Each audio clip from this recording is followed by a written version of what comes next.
നമ്മുടെ ഇരിഞ്ഞാലക്കുടയിലെ best biryani spot തെരച്ചിലിൻ്റെ ഇടയിൽ ഒരു റെസ്റ്റോറൻറ്റ് നമുക്ക് കിട്ടി. നമ്മുടെ സ്വന്തം എമറാത്തിൽ പോയി ചിക്കൻ ബിരിയാണി പറഞ്ഞപ്പോൾ ചിക്കൻ ബിരിയാണി കഴിഞ്ഞു. അവിടുന്ന് അൽഫാം മന്തി ഒക്കെ ഉണ്ട്. അപ്പോൾ നമുക്ക് ഇന്ന് ചിക്കൻ ബിരിയാണി കഴിച്ചേ പറ്റൂ എന്ന് പറഞ്ഞിട്ടുള്ള ഒരു വാശിയായിരുന്നു. അവിടുന്ന് നേരെ ഇറങ്ങി പിന്നെ പോയത് നമ്മൾ ഇരിഞ്ഞാലക്കുടയിലുള്ള റിലാക്സിൽ നമ്മൾ പോയിട്ടുണ്ട്. നല്ല ക്വാളിറ്റിയുള്ള ബിരിയാണിയാണ്. അപ്പോൾ നമ്മൾ കഴിക്കാത്തോടത്തുനിന്ന് കഴിക്കണം എന്നായിരുന്നു ഒരാഗ്രഹം ഉണ്ടായിരുന്നത്. അതാണ് എമറാത്തിൽ പോയത്. പക്ഷേ എമറാത്തിൽ ബിരിയാണി കഴിഞ്ഞ കാരണം റിലാക്സിൽ തന്നെ പറഞ്ഞു. റിലാക്സിൽ നല്ല ബിരിയാണിയാണ്, നല്ല സോഫ്റ്റ് ആയിട്ടുള്ളതും ചിക്കൻ ആയാലും സോഫ്റ്റാണ്. നമ്മൾ മുമ്പ് കഴിച്ചിട്ടാണ്. കുറച്ച് റേറ്റ് കൂടുതലാണെങ്കിലും ആ റേറ്റിനുള്ളത് ഉണ്ട്. അങ്ങനെ അവിടുന്ന് ഒരു അറ്റത്തൊരു ടേബിളൊക്കെ കണ്ടുപിടിച്ച് ഫസ്റ്റ് തന്നെ മിൻറ്റ് ലൈമാണ് നമ്മൾ കഴിച്ചത്. അത് കഴിഞ്ഞ് ചിക്കൻ ബിരിയാണി നമ്മൾ ഒരെണ്ണം, ചിക്കൻ നൂഡിൽസ് ഒരെണ്ണം. കാരണം ഒന്നുമില്ല, ഒരാൾക്ക് വാങ്ങുമ്പോൾ ഒരാൾ അത് തന്നെ കഴിക്കണം എന്നില്ലല്ലോ. രണ്ടുപേർക്കും രണ്ട് ഐറ്റംസ് വാങ്ങി കഴിഞ്ഞാൽ രണ്ടും കൂടെ ടേസ്റ്റ് നോക്കിയിട്ട് നമുക്ക് ഏതാ ഇഷ്ടപ്പെട്ടതെന്ന് വെച്ചാൽ അത് നമുക്ക് സെലക്ട് ചെയ്യാം. ഇപ്പോൾ നമ്മൾ വാങ്ങിയ ചിക്കൻ ബിരിയാണി ആണെങ്കിലും ചിക്കൻ നൂഡിൽസ് ആയാലും ഏകദേശം ഒന്ന് കഴിഞ്ഞു തുടങ്ങി. അപ്പം ഞാൻ എന്ത് ചെയ്തു, ചിക്കൻ ഫ്രൈഡ് റൈസും കൂടി വാങ്ങി. കാരണം ചിക്കൻ ബിരിയാണി വീണ്ടും ചോദിച്ചപ്പോൾ ചിക്കൻ ബിരിയാണി കഴിഞ്ഞു. അപ്പോൾ ഒരു 8 മണി 8:30 ആകുമ്പോഴത്തേക്കും നമ്മുടെ ചിക്കൻ ബിരിയാണി റിലാക്സിൽ കഴിഞ്ഞു.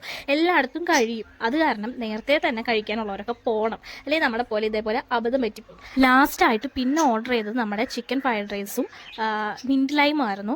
കാരണം അത് ചിക്കൻ ഫ്രൈഡ് റൈസ് അത്ര പോരെങ്കിലും എനിക്ക് ചിക്കൻ ഫ്രൈഡ് റൈസ് കിട്ടുന്ന ഒരു ഫേവറേറ്റ് സ്പോട്ട് ഉണ്ട്. അവിടെ അഫോർഡബിൾ ആയിട്ടുള്ള റൈറ്റ്സ് ഒക്കെയാണ്. അവിടെ നിന്ന് കഴിക്കാനാണ് ചിക്കൻ ഫ്രൈഡ് റൈസ് ഇഷ്ടം. റിലാക്സിൽ എനിക്ക് അത്രയും വന്നില്ല, കാരണം ചിക്കനൊക്കെ ഒന്ന് സോഫ്റ്റ് ആയിപ്പോയി. അപ്പോൾ അവിടെ നിന്ന് ഇനി പോണത് നേരെ ഇരിഞ്ഞാലക്കുട പള്ളിപ്പെരുന്നാൾ 2 ദിവസം കഴിഞ്ഞാൽ, 2 ദിവസമല്ല 1 ദിവസം കഴിഞ്ഞാൽ പള്ളിപ്പെരുന്നാളാണ്. അപ്പോൾ അതിൻ്റെ കുറച്ച് ഗാനമേളയും തിരക്കും ഒക്കെ ഉണ്ട്. നമ്മളിപ്പം കഴിച്ചൊക്കെ ഇറങ്ങിയപ്പോൾ ഒരു 9 മണിയൊക്കെ ആയിട്ടുണ്ട് എന്ന് തോന്നുന്നു. 9 മണിയൊക്കെ കഴിഞ്ഞു. അപ്പോഴത്തേക്ക് നമ്മുടെ ഇങ്ങനത്തെ സ്റ്റേജ് പ്രോഗ്രാംസൊക്കെ അവിടെ എന്തോ പാട്ടോ എന്തോ സംഭവങ്ങളുണ്ടായിരുന്നു. നമ്മൾ കേൾക്കാത്ത കാരണം എന്താണെന്ന് അറിയില്ല.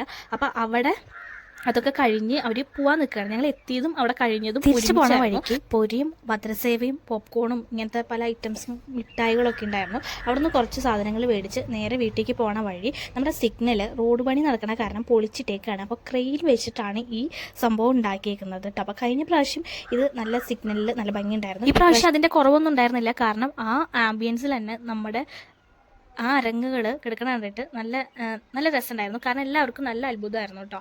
അപ്പം നമ്മളിത് കാണാനായിട്ട്, കാരണം നമ്മൾ രാവിലെ ഓഫീസിൽ നിന്ന് വിട്ട് വരുമ്പോൾ രാവിലെ കാണുമ്പോൾ ഒരു എന്താ പറയുക, രാത്രി കാണുമ്പോഴാണ് അതിൻ്റെ ഒരു ഭംഗി നമുക്ക് കണ്ടുവരുന്നത്. അപ്പോൾ അത് കാണാനായിട്ട് ഞാൻ കുറച്ച് നേരം വണ്ടി നിർത്തിയിട്ട് ഇവരെയും കൂടെ നിർത്തിയിട്ട് ഇത് കാണണം എന്ന് പറഞ്ഞിട്ട് നിർത്തിയിട്ടുണ്ടായിരുന്നു. അപ്പോൾ ഇത്രയേ ഉള്ളൂ. Thank you so much for watching.